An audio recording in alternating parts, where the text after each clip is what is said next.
This is the old part of the forest, Naoki said, glancing around at the trees as they walked.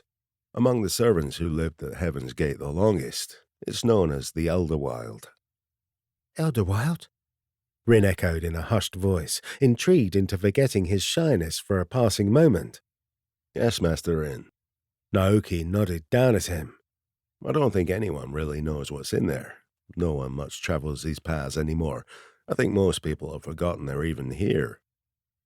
Melo strongly suspected that Naoki was only humoring them, substantiating their decision to venture deep into the forest to explore when they should have been safely abed.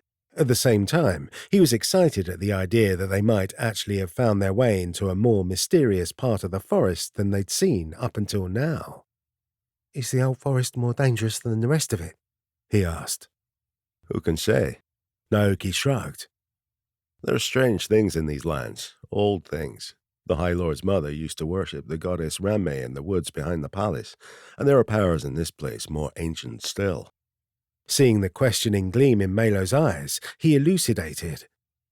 Shinya has always been alive in these lands, but ever since High Lord Kaori took the throne, the great serpent's presence can be felt even more strongly. Melo felt Rin's fingers tighten around his hand as a reflexive shiver passed through him. Shinya, the sacred guardian of Kazure, was most often depicted as a giant winged serpent who answered to the call of the High Lord. Melo had heard the stories. Kaori had summoned the great serpent on more than one occasion to protect Kazure, and would do so again if their country's security was threatened. It was the reason the High Lord was held in such venerable status among their people. He and he alone had the power to call on the sacred beast. Someday, that power would fall on Melo when he took up the crown. He would be lying if he said the thought of it didn't intimidate him as much as it thrilled him.